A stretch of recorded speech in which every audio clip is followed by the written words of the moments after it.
piensas tú de ese? Veamos. Bueno, en realidad ya era hora que cambiara el sector que está siendo beneficiado con este tipo de, digamos, de producción y de consumo, porque en la cadena ya nos explicaba el director de la Defensoría del Consumidor que hay alrededor de 6 personas intermediarias hasta llegar al consumidor final y que eso es lo que eleva los precios, pero que ahora, al no estar siendo realmente extorsionados por estos intermediarios, pues existe esta posibilidad de que ya puedan vender a un precio más accesible para la población y que entonces se vea un nuevo mercado abierto, unas nuevas oportunidades para personas diferentes, pero especialmente ver el impacto que ha tenido el incremento del tema de los agromercados. Es algo que siempre ha habido, es algo que no es suficiente, que no resuelve el problema, pero ciertamente es algo que nivela precios. Es que si el Estado está metiendo las manos en estos aspectos, lo que vamos a tener es que si la gente tiene opciones para comprar muchísimo más barato, a veces 5 veces más barato, pues evidentemente que esto va a tener una caída en los precios ya a nivel de otros lugares, como los supermercados, por ejemplo. O por lo menos eso es lo que podría percibirse de una manera pronta. Sí me parece que quizás es bueno y es también negativo que sea el presidente el que tiene que poner orden en todas las instituciones, de todos los órganos de Estado, de todos colores, porque la verdad es que parece que aquí nadie funciona o hay una deficiencia tremenda de leyes que todavía, siempre hemos dicho en este panel, que aquí hay una infraestructura legal que debe ser reformada y ahora tienen los números. En la cadena nacional del presidente se mencionan, digamos, varios temas que estaban pendientes y que era una previa a una ausencia un poco prolongada del presidente.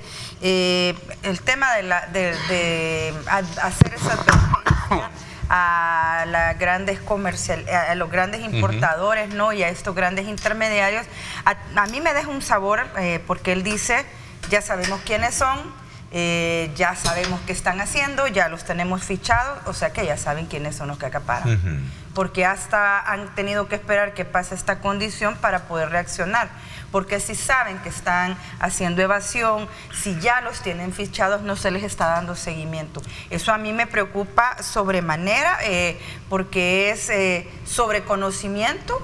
Y se tardaron en reaccionar. Escuchen las palabras del presidente, no está diciendo vamos a averiguar, vamos a ver, no, ya sabemos quiénes son, ya sabemos lo que hacen, ya los tenemos fichados. ¿Por qué reaccionar hasta ahora con el tema de la evasión o el acaparamiento, que son delitos ya de otra índole? No solo es el tema del aumento de precios. Y bueno, tener que dar los datos y tener que dar la cara, siendo, yo vuelvo a repetir, lo que es el CDC el que nos ha estado brindando información, la no gubernamental y la del Estado, la Defensoría, se ha quedado prácticamente solo ir a apretar tomates el personal ahí al mercado y no a darte información que vos necesitas o que te sea importante. ¿Qué información yo necesito? Bueno, que la Defensoría tendría que dar semanalmente cuál es la banda de precios en la que están. Lo que pasa es que yo creo que él trata de, lastimosamente, yo creo que él trata de esconder la naturaleza del problema. Porque aquí es cierto, es decir, lo que estamos viviendo sobre estos precios que son demasiado altos, yo creo que es una consecuencia de algo que está sucediendo antes. Y yo pregunto, es decir, ¿cuál es realmente la razón de por qué los alimentos y sobre todo este tipo de productos tan básicos para El Salvador, de consumo, tienen esos precios? Y la respuesta yo creo que la conocen en agricultura, y es que nosotros no estamos produciendo nada. Entonces, o sea, a ver, quiero poner en perspectiva esto. Es decir, el problema es que en casa no se está haciendo nada. Entonces, como segunda opción, por supuesto, los precios han aumentado. Es decir, el valor de todos estos productos han aumentado. Entonces, le toca al presidente, por supuesto, meter mano. O sea, ahora, ¿no ves de manera positiva el poder intervenir él y decir, claro, señores, aquí esto va para... Claro que sí, pero hay maneras también, ¿verdad? Hay maneras, porque yo te digo, a mí me parece un desatino el tema de que casi, bueno, implícitamente haya comparado a estos intermediarios que dicen que son 6. No sé si son 6, pero prácticamente los compara como pandilleros, ¿verdad? 6 intermediarios. Según la información. Entonces, yo creo que no es la manera de intervenir. Yo sí estoy muy de acuerdo, porque usted decía yo al inicio, de manera anecdótica. A mí sí me gustaría que el Estado, por supuesto, tuviese una mano más involucrada en los precios, sobre todo de estos productos. ¿Te gustaría una regulación? Mira, a mí lo que me gustaría es que desde las políticas públicas se hiciera lo correcto para que los precios, naturalmente, sin necesidad de intervenir de una manera tan, yo creo, osada o hasta peligrosa, los precios naturalmente en el mercado funcionen de una manera justa. Pero lo que pasa es que hay un problema de origen, y es que en El Salvador, bueno, ya vemos, y lo hemos platicado aquí muchas veces, en el Ministerio de Agricultura y Ganadería han desfilado ahí ministros. Han desfilado. Ibas a decir. Sí, y entonces de esa manera no se puede. Entonces cuando tú ves que la política pública es: salgo en una cadena de televisión y amenazo con cárcel a quienes estén subiendo precios, cuando lo que está en realidad pasando es que no estoy haciendo el trabajo en agricultura, no hay políticas públicas para el agro y me toca amenazar con el fusil. Entonces yo creo que ahí hay maneras. Yo creo que debemos de ver justamente la naturaleza del problema, y es que nuestra agricultura, por ejemplo, aquí debería de emprenderse una política muy seria y agresiva sobre el tema de las tierras ociosas. Es correcto. Es decir, sobre el tema del manejo incluso de cuando nosotros recibimos las remesas. ¿Qué política tenemos ahora en el campo, en estas zonas donde se reciben remesas? Y qué política estamos teniendo sobre estos recursos. Entonces yo creo que por ahí va el camino, y no necesariamente enseñarle el fusil en cadena de televisión a estos comerciantes, a estos comercializadores, a estos intermediarios, que creo que por ahí no va la cosa. Sí. Bueno, ¿estás de acuerdo en todo lo que han dicho tus antecesores? Sí, yo coincido que este es un tema esencialmente de política pública. Correcto. No de amenazas. ¿Cuál es la política pública para el control de precios, especialmente de la canasta básica? ¿Cuál es la política pública para evitar que hayan solo 6 intermediarios a nivel nacional que estén concentrando todos los productos y que definitivamente terminan controlando el precio? Si bien siempre en el sector privado se alega de la importancia de dejar que los precios lo determine el libre mercado, pero cuando tú tienes a un grupo de personas que concentran los productos, pues obviamente concentran la oferta, y el que concentra la oferta concentra y controla los precios. O sea, no está sobre la base de verdad de la libertad entre la demanda y la oferta, sino es sobre la base de quien controla la oferta, es el que determina los precios. El término a la hora de clavarte, hay que hacerlo, sí, así, o sea, de clavarte $3 por un whisky, perdóname un poco la salvadoreño, pero es cierto, ¿no? Y en la defensoría hay que fortalecerla. Yo siempre voy a decir que hay que darle más fondos, hay que realmente fortalecerla para que pueda hacer más. Pero mira, yo creo que yo entiendo, ¿verdad?, de que a algunos ciudadanos les gusta les gusta la fuerza, ¿verdad?, y que les pongan el arma en la sien, pero no es la manera de gobernar. A mí me hubiese gustado que el presidente, mejor en la cadena, hubiese dicho estos datos, porque estos datos incluso están ahí en los portales del Ministerio de Agricultura y Ganadería. Es decir, la producción, imagínate, del 2019, aquí en millones de quintales, en granos básicos era de 22.4 millones de quintales. En el 14 era de 23. Y para resumírtelo, es decir, hoy, en el 2023 respecto al año 2019, que es cuando recibe, en fruta tenemos menos 5% y en hortalizas tenemos menos 20.2%. ¿Por qué insisto en este dato? Porque digamos que en mi reflexión yo considero que esa es la naturaleza de los precios altos en este país. Insta a la reducción de $2.200 por cada diputado que se le asigna en una partida, pero eso ha dejado una constelación de más preguntas que respuestas. Del cachimbo de mentirosos que anduvieron desfilando por todos lados. Un tema que ha despertado. Bueno, aquí tuviste mentirosas y mentirosos. Yo creo que ahora se extraña aquella situación en donde descubrimos que se había comprado una papaya por $1. Ah, sí. Saludos, o sea, Lorena. antes eso nos asustó. O sea, eso nos escandalizó a todos. Y hoy resulta que ese uso discrecional y no son 14.000, si ahí le subió $500 más el presidente, son 14.500. 14.500 y ojo con esa bolsa, porque ¿para qué ha servido esa bolsa? ¿Te acordás del escándalo del dólar? Pero yo del escándalo que me acuerdo fue de aquella diputada que de esa bolsa de asignación le pagaba a su empleada de la casa. todavía se da. así de sinvergüenzas han sí, sido con el manejo de esa bolsa. Y esa bolsa de asignación, cuando vos tenés un grupo parlamentario, vos lo que tenés que tener es tu pool de gente que te va a apoyar, dejarle unos $3,000 al diputado para que contrate, vaya, si quiere, a su secretaria o algo, ¿no? Pero no dejarles 14,000 ni 11,000 presidente. Mira, ¿y les metieron gol, tú, esa famosa frase? Mira, yo la verdad, solo termino Sí, con a el ver. tema de los 11,000, porque al final ese monto que queda asignado, que si bien es cierto no se lo dan en efectivo, no lo tienen en una caja fuerte, pero sí está asignado el diputado y no se le cuestiona a quien él quiera contratar, se vuelve clientelismo. Si bien es cierto que Nuevas Ideas vino y dijo, no vamos a hacer más de lo mismo, nos ofrecieron muchas cosas en el pasado que aparentemente, como no hay información, no se han cumplido.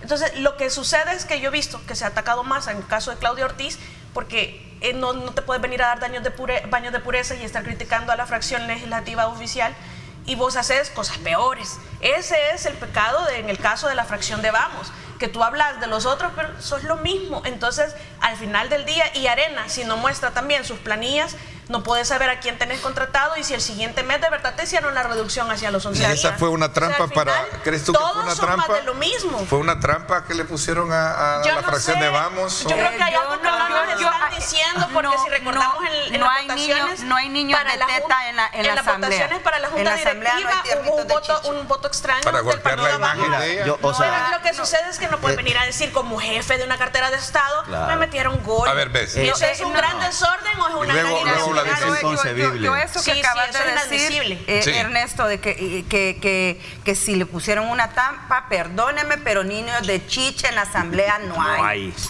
Sí. No hay, perdóneme. Ni una trampa de ese lado ni del otro lado gol, ¿verdad? O sea, De los dos lados. ¿cómo es ese volado que primero es una gran, qué sé yo, Ronaldinha y después resulta que fue Gol, que fue que fue gol. trampa? No, tampoco, seamos serios en eso.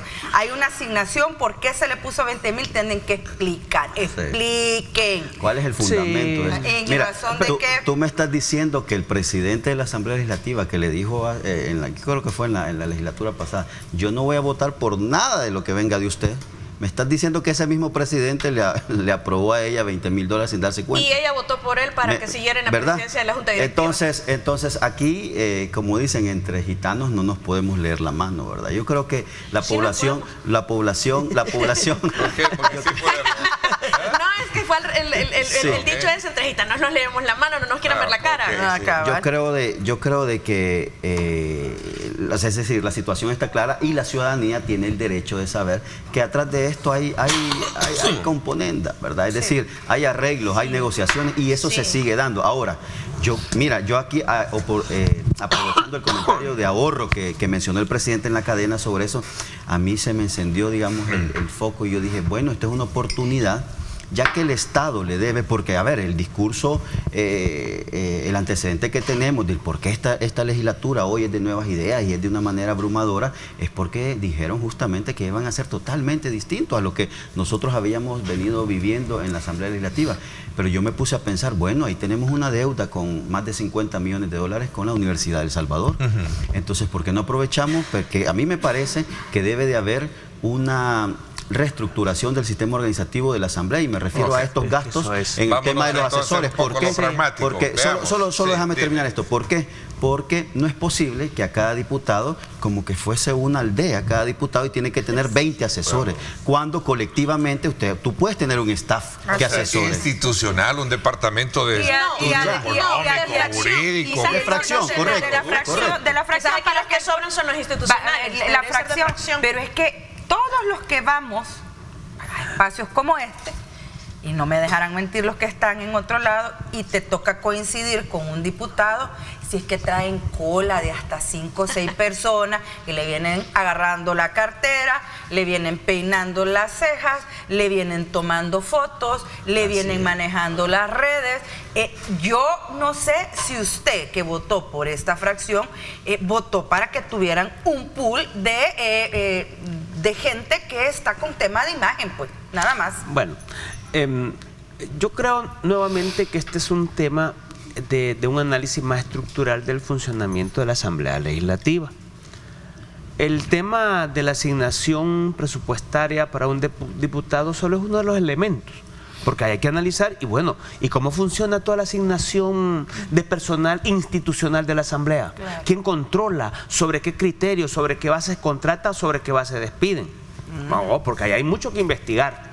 Si se cumpliera el principio constitucional que el diputado o la diputada no está ligado a mandato alguno y funciona de manera independiente y cumple su función de legislador de manera independiente y es capaz de proponer leyes, proponer iniciativas, etcétera, etcétera, pues hombre, necesita de un equipo que lo apoye, de un equipo de profesionales que lo apoye, no asesores de $600. Digo, si tienen asesores de $600, yo no sé qué tipo de asesores están teniendo entonces. Digo, pues, un buen asesor no le va a cobrar $600 también. Entonces, pero si el diputado funciona sobre la base de fracción, entonces no actúa de manera independiente. Uno sabe cuál es el resultado de una votación, si una determinada iniciativa está siendo apoyada o no.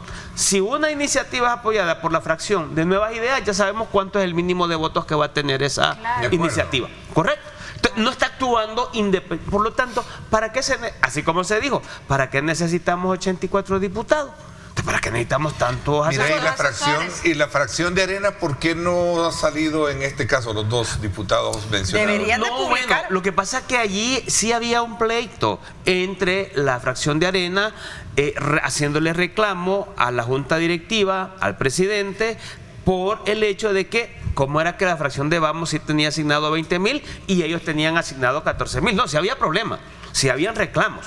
Lo que pasa es que ahora, como ya todo el mundo quedó al mismo nivel ya de no 11,000, ya dijeron, oh, bueno, ahora estamos todos iguales. El punto es... Bueno, quedaron en 11,000 en teoría, porque todavía no lo han demostrado. Bueno, el otro punto que está allí es, si la Asamblea Legislativa tiene la función fundamental de legislar, ¿por qué hay una iniciativa en la que se habla de cómo se van a utilizar los $5 millones y una parte para programas de becas y otros programas de beneficio para la población, sin decirse con claridad quién administra, cómo se administra, con qué criterio y cómo se asigna? Mira, $2.8 millones son el ahorro que se plantean con ese tipo de reducción, ¿no? De las partidas estas. A ver.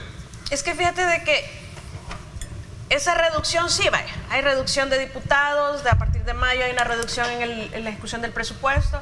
El presidente claramente expresó que de 15.500 se redujo a 13.200 y que de 13.200 se iba a reducir a 11.000, que yo considero que esa asignación de 11.000 debería de eliminarse.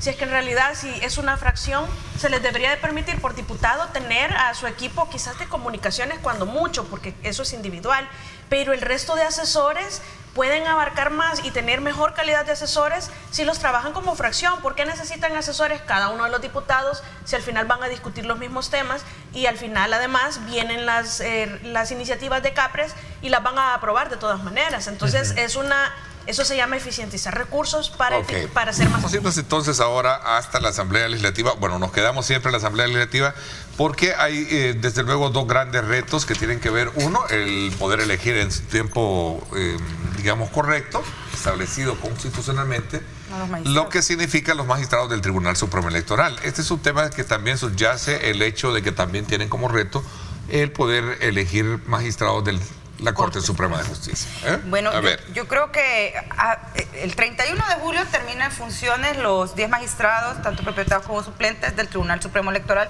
y hasta el momento no conocemos a los 30 aspirantes, ¿verdad?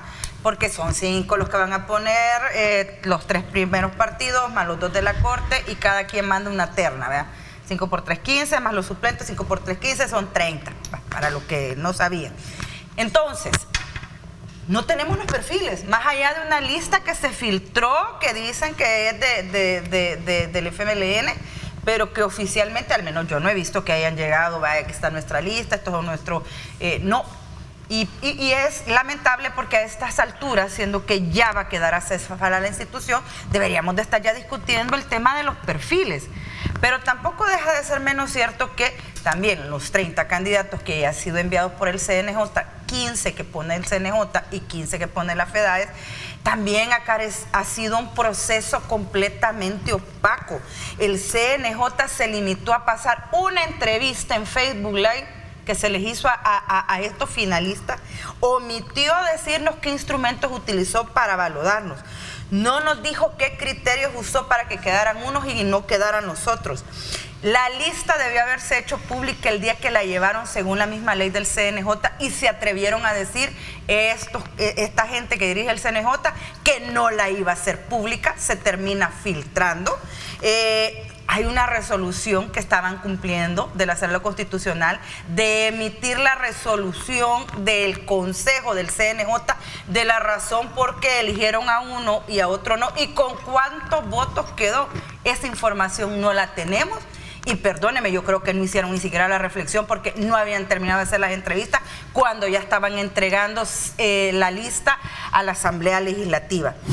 El sentido que la Asamblea Legislativa elija es sobre la base del mandato popular. Correcto. Es en la elección, cuando yo elijo a los diputados, que le estoy dando para que en mi nombre, como ciudadano, ellos se conviertan en órgano elector de segundo grado, en representación del pueblo, para que hagan una elección de determinados funcionarios, debiendo garantizar este órgano elector el cumplimiento de lo que la misma ley dice. Ok, la idoneidad del cargo. El punto es que como la ley no siempre desarrolla qué es la idoneidad del cargo, entonces queda abierto. Y la idoneidad es cualquiera. No, pero es que no es así. Hay que darle contenido. Hay contenido, existe contenido sobre lo que implica la idoneidad del cargo. Y en el caso de los magistrados ha sido mucho más claro. Como la instrucción y la moralidad notoria, ¿verdad? Hay que darle contenido. También. En ambos casos hay contenido ya desarrollado. La mejor experiencia que hemos vivido fue la del 2018, cuando hubo una participación muy activa desde la sociedad civil, que desarrollamos metodología, se establecieron mecanismos para valorar la calidad de la idoneidad del cargo o de la idoneidad de una persona para asumir un cargo.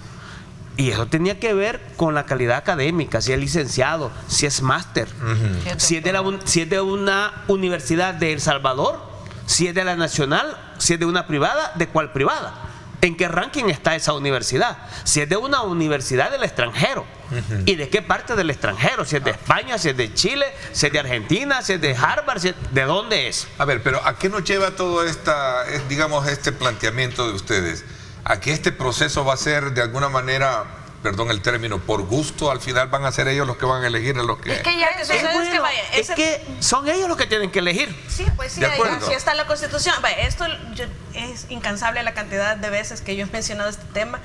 Yo no creo en el mecanismo actual de elección de los funcionarios de segundo grado que establece el Ordenal 19 del artículo 131 de la Constitución por parte de la Asamblea Legislativa. Y es por el antecedente y por lo que tenemos actualmente. Simple y sencillamente nunca se han elegido los mejores perfiles, nunca se ha fundamentado con seriedad por qué lo que dice la jurisprudencia, ¿verdad? ¿Por qué este sí, por qué este no? Al que no lo eligen, mire, usted no fue electo porque este tiene un currículum superior al suyo por estas razones, o usted no llena estos requisitos. O tiene título irregular. O tiene título irregular. Claro. Lo cierto es que hay una... de hecho, el acuerdo de la Junta de la Asamblea Legislativa, cuando elige, debe de incluir la fundamentación de por qué lo eligió. Okay. Y porque debe haber una cualificación profesional, personal y técnica en cada uno de estos aspirantes, pero lo que hemos tenido, lo que tenemos y lo que vamos a tener siempre es una selección por conveniencia o por reparto partidario. Okay. Vamos a ver, ¿de qué se alarman si antes era igual un reparto de cuotas? No, llegó el momento de revisar si el mecanismo de posponer los candidatos tiene que ser igual que antes. Déjeme terminar la pregunta. Dice, llegó el momento de revisar si el mecanismo de proponer los candidatos es el correcto o debería de cambiarse. Y sobre lo que dijo Vladimir, solo quiero, porque sí me parece interesante que si dos órganos de Estado los elige la gente, porque el tercero no, porque el tercero es electo por otro órgano de Estado. Hay esa dependencia que no tiene un cerrojo que le garantice permanencia en el cargo, porque no hay una ley. Se removieron a los del 1 de mayo sin que hubiera una ley. Después, entonces, Vladimir. Sí me parece que la gente no debería debería de elegir porque no estamos capacitados para elegir los mejores perfiles en cuanto a su cualificación profesional y técnica. Esa la gente vamos no a ver, tiene. Bessie. Pero podría haber una revocatoria de mandato que los electos pudiéramos quitarlos por falta de esos. Ok, Bessie y luego Vladimir. Es que el que tiene los votos es el que siempre queda. En eso no nos vamos a dar paja y sabemos que aquí las fracciones de repente iban a negociar a otro lugar que no era la asamblea y te decía el diputado esa frase que yo la detesté siempre, se alinearon los astros, ya mágicamente las listas coincidían, ¿verdad? Los mismos nombres tenían todas las fracciones, ya habían negociado, ya se los habían repartido. Las listas ya estaban, solo faltaba hacer las elecciones y las entrevistas del consejo. Eso lo tenemos claro. Y cuando los astros no se alineaban, se iban a Capres y allá se alineaban. Allí sí se alineaban. Entonces, si venimos de esa realidad que le hemos criticado en su momento, teniendo los diputados, teniendo la oportunidad, teniendo el momentum para cambiar la manera en la que se hacen las cosas, no se está haciendo. Y ese es el reclamo, y creo que ese es un reclamo legítimo. Venimos de que varios partidos se repartieran cuotas dentro de la asamblea, dentro de la corte, de todas las demás instituciones que tenían que elegir. Hoy es un solo partido el que lo hace. No necesita a nadie. ¿Por qué no legislan? No para la permanencia en el poder, sino para cuando ya no estén. Porque algún día no estarán. Y cuando no estén, hay que controlar al que esté en el poder, porque ese es el gran problema que tiene Arena y el FMLN, que con sus mismas reglas que no quisieron cambiar, con esa Corte de Cuentas que no funciona, con ese Tribunal de Ética que no tiene dientes, con ese montón de instituciones de control que atrofiaron adrede porque creyeron que iban a estar en el poder, no podemos controlar al otro. Vladimir. Mira, yo solo quiero, digamos, profundizar o al menos darle un poco más de acento a lo que había comentado sobre lo que sucede en México. Y yo me pregunto, lo que decía Ramón es cierto, ¿verdad? Es decir, por medio de los diputados, es decir, el pueblo designa a los diputados, miren, ustedes elíjanme a los integrantes de la Corte. Pero yo pregunto, y a razón del comentario de Tania también, ustedes me están diciendo a mí que la ciudadanía ha designado, perdonen, no voy a decir nombres, pero a esos perfiles de diputados que tenemos para que elijan. Es decir, a ver, Tania dijo, no, la ciudadanía quizás no está preparada, ¿verdad? Para elegir directamente. Vladimir, perdón, sin embargo, la pregunta sería, ¿están capacitados los diputados para ser verdaderamente un órgano elector de segundo grado que en representación del pueblo tengan la capacidad de analizar la idoneidad del cargo de una persona que va a elegir? Es correcto, sí, es decir, entonces yo creo que ahí hay un pequeño impasse porque, a ver, no está preparada la ciudadanía, pero sí va a estar preparado esos perfiles que tenemos en este momento de diputados, cuando todos sabemos que lastimosamente eran ciudadanos que de la noche a la mañana cayeron sentados en esa asamblea y que ahora tienen un gran poder implícito a través de su voto. Entonces, yo creo que al contrario, debe estimularse un debate al respecto.